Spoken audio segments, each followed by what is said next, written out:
मुफ्ती तारिक मसूद के बयानात के लिए तारिक मसूद ऑफिशियल को सब्सक्राइब करें। तारिक मसूद ऑफिशियल।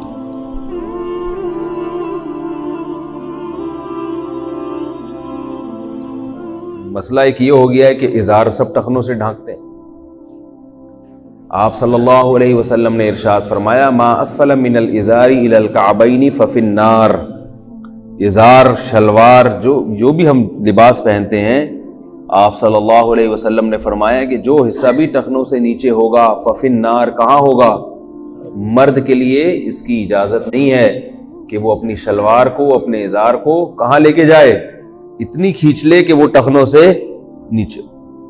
मैंने एक मर्तबा सऊदी अरब में एक साहब को देखा, एक अरबी को देखा कि उनका जुब्बा टखनों से ऊपर था, समझ रहे? तो मैं उनके पास गया, सलाम किया। मैंने कहा कि माशाअल्लाह बड़े दिनों के बाद मक्का में कोई ऐसा आदमी नज़र आया है जो इस हदीस पर अमल कर रहा है कि इज़ार टखनों से ऊपर रखो। मैंने कहा बड़ी खुश, नौजवान थे कोई, मैंने कहा बड़ी खुशी हुई आपसे मिलके, अरबी में जो भी उनसे बातचीत हुई। तो मैंने कहा ये जो है यहाँ रिवाज क्यों नहीं है मक्का में और मदीना में इज़ार को? तो वो भी बेचारे अफसोस करने लगे। कोई सऊदी अरब के कोई आलिम थे, बिल्कुल नौजवान थे। तो परहेजगार लोग हर जगह होते हैं, लेकिन अरबों की इन चीज़ों को देख देख के पाकिस्तानी भी क्या हो रहे हैं, मामला उनका भी क्या हो रहा है, खराब। एक साहब कहने लगे, यार ये दाढ़ी इतनी ज़रूरी होती और लिबास में ये इतना, इसका ख्याल इतना ज़रूरी होता तो सऊदी अरब में तो हमें नज़र नहीं आता। तो भाई बात असल तो क्या है, कुरान और सुन्नत है ना जिसको हमने फॉलो करना है, अल्लाह उसके रसूल के हकामात को फॉलो करना है।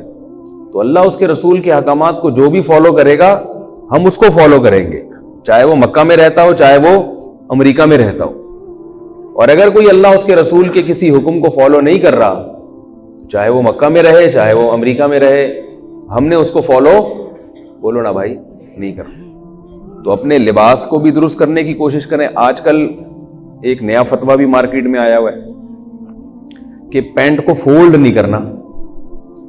समझ में आ रही है बात? शलवार को मोड़ना नहीं है। नहीं सुना मेरा ख्याल है आप लोगों ने फतवा कि भाई मोड़ना नहीं है शलवार को। अब वो क्या हो रहा है कि उनकी शलवारें टखनों से नीचे हैं और इमाम इसी हालत में नमाज पढ़ाता है।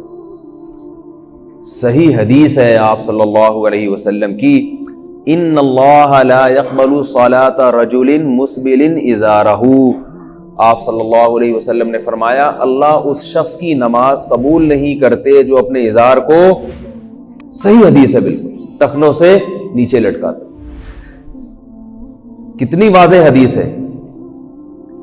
लेकिन ये एक चैनल से ये फतवा भी मार्केट में आ गया और ये इतना फैला उस चैनल पे ये फतवा कि ये हमारे सामने सामने ही आया। यानी हमने अपने बचपन में भी उस चैनल के लोगों से, उन उलमा से ये कभी नहीं सुना। वो लोग भी यही करते थे कि अपने इज़ार को, शलवार को टखनों से ऊपर रखते थे। तो बजाय इसके कि भाई माहौल के लिहाज से अपने आप को तब्दील करो इस्लाम के मुताबिक, हमने इस्लाम को माहौल के हिसाब से तब्दील करना शुरू कर दिया। अगर आपको शर्म आ रही है शलवार टखनों से उठाते हुए या पैंट को फोल्ड करते हुए, तो आप बोलो कि अल्लाह ताला से दुआ मांगो, अल्लाह मुझे हिम्मत दे, माहौल मुआशरे से मुकाबले की तौफीक अता फरमाए। जब तक नहीं होता तौबा इस्तिग़फ़ार कर ले इंसान, लेकिन शरीयत को तो तब्दील ना करे ना भाई। क्या ख्याल है, गलत तो नहीं कह रहा? शरीयत को तो तब्दील ना करे। शरीयत तो वही है जो 1400 साल पहले रसूलुल्लाह सल्लल्लाहु अलैहि वसल्लम लेकर आए थे। ये लोग जो पैंट पहन के नमाज पढ़ते हैं और उनको शर्म आती है कि भाई टखनों से ऊपर पैंट होगी तो हम बुरे लगेंगे देखने में, तो इसका एक हल ये है कि पैंट पहनो ही नहीं। क्या ख्याल है भाई? शलवार कमीज पहन लो, क्या इसमें क्या जा रहा है? पैंट पहनना जायज़ है, कोई फ़र्ज़ वाजिब तो नहीं है ना? मेरा ख्याल नहीं आ रही समझ में भाई, पैंट पहनना कोई फ़र्ज़ तो नहीं है। और अगर पहननी ही है तो एक टेक्निकल तरीका आपको बता देता हूं। जो शूज़ आप खरीदें ना पैंट के साथ, वो शूज़ टखनों से ऊपर हो। आई बात समझ में? तो फिर जब ऊपर से पैंट आएगी तो वो नीचे आपके टखने खुले हुए नजर नहीं आएंगे। شریعت پر عمل بھی ہو جائے گا اور دیکھنے میں آپ کے خیال کے مطابق عجیب سے بھی نہیں لگیں گے آپ کے خیال، ورنہ آدمی شریعت پر عمل کر کے عجیب سا نہیں لگتا، جو شریعت پر عمل نہ کر رہا ہو وہ عجیب سا ہوتا ہے. لیکن ماحول چینج ہو گیا نا، تو جو کر رہا ہے وہ برا لگ رہا ہے. اس کی مثال ہمارے حضرت دیا کرتے تھے کہ اگر کسی علاقے میں سب لوگوں کی ناک کٹ جائے، کوئی حادثہ ہوا، تو اس علاقے میں جو ناک والا آئے گا وہ شرمندہ ہوگا. لوگ اسے کہیں گے یہ منہ پہ کیا لگایا بھائی یوں کر کے تم نے، کہیں گے نا اس کو ابھی یہ کیا لگایا بھائی، لوگ کہیں گے ناکو آ گیا ناکو. تو وہ بیوقوف اس کو چاہیے کہ وہ لوگوں کو کہے بھائی تم لوگوں کی ناک کٹی ہوئی ہے، تم ناکیں لگواؤ. لیکن وہ بیوقوف اگر ماحول سے متاثر ہو اور کہے یار سب کی کٹی ہوئی میری عجیب سی نوک لگ رہی ہے، اپنی ہی کاٹ ڈالے، تو بیوقوف ہوگا کہ نہیں ہوگا؟ عورت کو حکم دیا ہے کہ وہ اپنی چادر کو، اپنی شلوار کو زمین تک گھسیٹے. آپ صلی اللہ علیہ وسلم نے تو یہاں تک ترغیب دی کہ عورت جو برقع پہنے، چادر پہنے، تو وہ ایک بالش زمین سے گھسٹتی بھی جائے. واجب نہیں ہے مگر سنت ہے. عرب عورتوں میں یہ چیز ہے، عرب لوگ اپنی خواتین کو ایسا پردہ کراتے ہیں، یہ خوبی ہے ان کے اندر کہ ان کی عورتوں کے برقعے زمین تک، جو پردے دار ہیں ان میں جو دیندار ہیں، اور یہ جو آستینیں ہیں یہ بھی ہاتھوں سے باہر نکل رہی ہوتی. اور ہمارے ہاں جو برقعے مارکیٹ میں چل رہے ہیں خواتین کے، برقع زیادہ اچھا ہوتا ہے.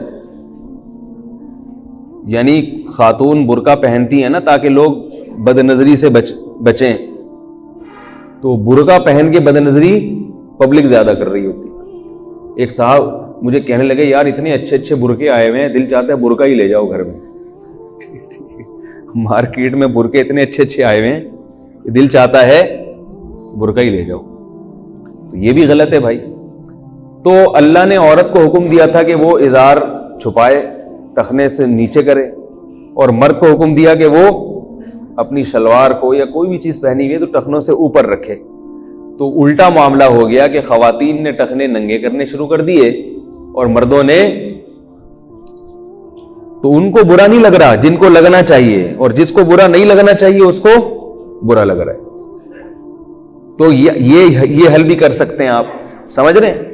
اور اگر آفس میں کہیں مجبوری ہے، یونیفارم پہننا ہے جس میں وہ ٹخنے کھولنے کی اجازت نہیں دیتے، تو یہاں مجبوری میں گنجائش ہے کہ جب تک آفس ٹائم ہے آپ باس کی سختی سے بچنے کے لیے ڈھک لیں، اور جیسے ہی آپ کا آفس ٹائم ختم ہوتا ہے تو وہ فوراً آپ فولڈ کر کے اوپر کر لیں.